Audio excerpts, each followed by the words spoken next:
I am Ram Kumar. Today we shall discuss the first chapter of English grammar. The name of the chapter is The Sentence and Its Kinds. First of all, try to understand what a sentence is.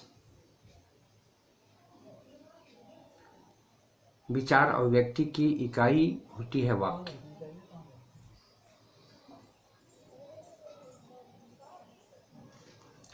A sentence is the largest unit of any language. किसी भी language की सबसे बड़ी इकाई वाक्य होती है। A sentence is a group of words that makes complete sense. शब्दों का ऐसा ग्रुप जो एक पूर्ण अर्थ देता हो उसे हम सेंटेंस कहेंगे। The sentence is complete only when something is said about something else. हर वाक्य में किसी न किसी के बारे में कुछ न कुछ कहा जाता है। वाक्य में अर्थ की पूर्णता तब आती है न जब ऐसा होता है। Let us take a few examples. These oranges are sweet and juicy. इस वाक्य को हम लोग देखें। इसमें ऑरेंजेस के बारे में कहा गया है। क्या कहा गया है? तो ऑरेंजेस स्वीट और जूसी होते हैं। Got the point? We cannot have a sentence without a subject and a verb. जब तक उस शब्द समूह में एक सब्जेक्ट और एक वर्ब न हो तब तक कोई वाक्य नहीं बन सकता। सब्जेक्ट एक्सप्लिसिट भी हो सकता है और इम्प्लाइड भी, अर्थात implicit. Let us take some more examples. Dogs bark. इस वाक्य में किसके बारे में कहा गया? डॉग्स के बारे में। क्या कहा गया है? डॉग्स बार्क, भूखते हैं, कुत्ते भूखते हैं। Trains carry passengers from one place to another. इस वाक्य में both subject and verb are explicitly stated. इस वाक्य में सब्जेक्ट और वर्ब दोनों ही एक्सप्लिसिटली स्टेटेड हैं, दोनों ही स्पष्ट रूप से दर्शाए गए हैं।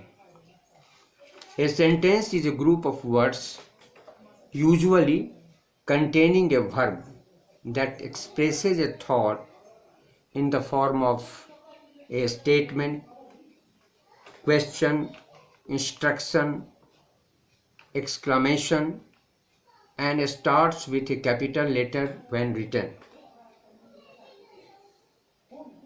शब्दों का समूह जिसमें सामान्यतया एक क्रिया आती है और इससे एक कंप्लीट थॉट का बोध होता है और यह स्टेटमेंट, क्वेश्चन, इंस्ट्रक्शन और एक्सक्लेमेशन के रूप में आता है। जब भी कोई वाक्य हम लिखते हैं तो इसकी शुरुआत कैपिटल लेटर से होती है। पहला लेटर कैपिटल लेटर होता है। सेंटेंस की शुरुआत कैपिटल लेटर से होती है। Sometimes the subject can be hidden, but the verb must be visible in the sentence. कभी कभी वाक्य में सब्जेक्ट हिडन हो सकता है, अंडर द वुड, और वर्ब अवश्य रूप से वाक्य में प्रेजेंट रहता है। Verb is called the heart of a sentence. Verb को सेंटेंस का हार्ट कहा गया है। इसका एक उदाहरण हम ले सकते हैं, सिट डाउन। इसमें सब्जेक्ट इम्प्लाइड है, अंडर द वुड है। सब्जेक्ट यहाँ यू है और वह अनएक्सप्रेस्ड है।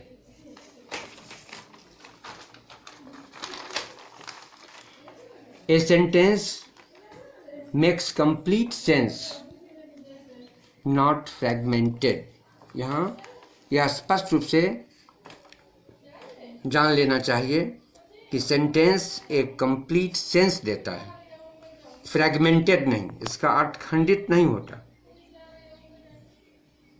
It begins with a capital letter. The words in a sentence must be in their proper order. एक बात ध्यान देने की है, सेंटेंस, इंग्लिश सेंटेंसेस में शब्दों का एक क्रम होता है, प्रॉपर वर्ड ऑर्डर।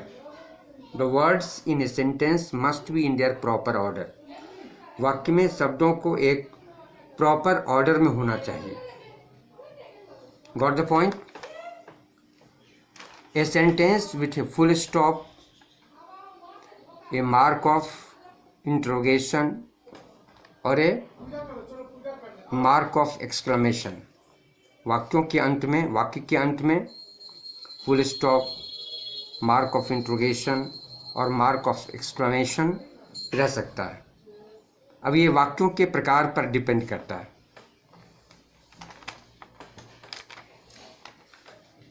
तो बच्चों, सेंटेंस क्या है, यह बात समझ में आ गई।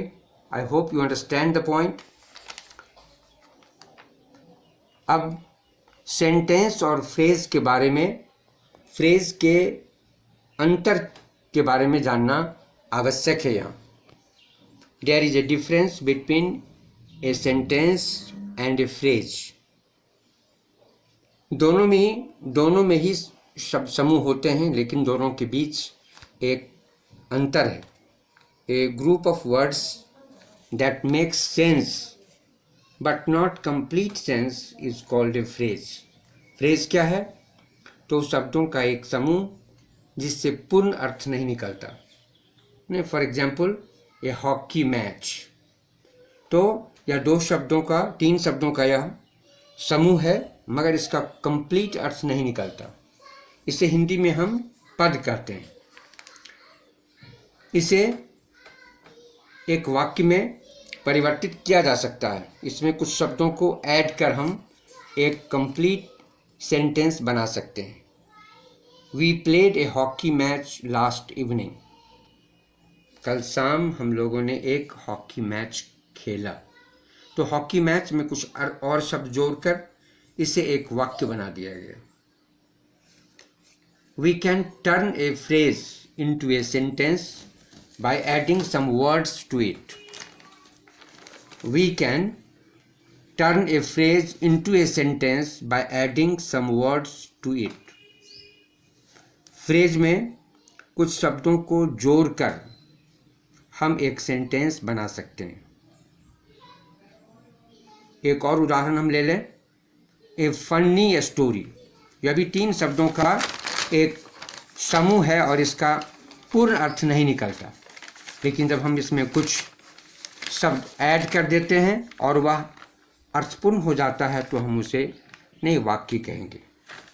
My mother told me A funny story last evening. ने गत शाम मेरी माँ ने मुझे एक रोचक कहानी सुनाया। तो यहाँ फनी स्टोरी में कुछ वर्ड्स जोड़कर इसे एक पूर्ण वाक्य बना दिया गया। I hope you understand my point. Sentence क्या है यह स्पष्ट हो गया। अब हम सेंटेंस के पार्ट्स के बारे में भी ने जाने। A sentence is made up of 2 parts, subject and predicate.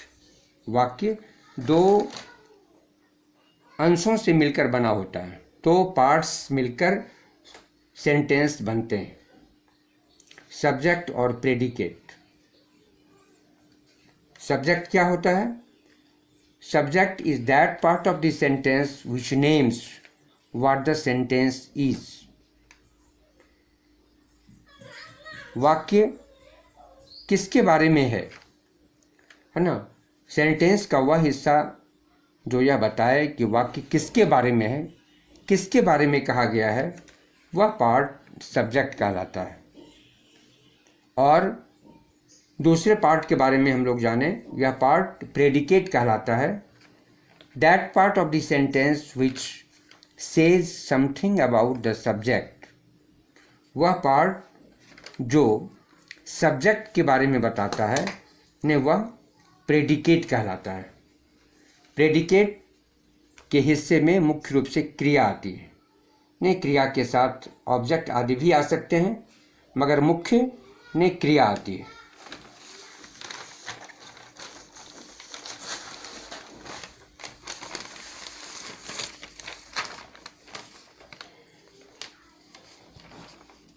Let us take an example.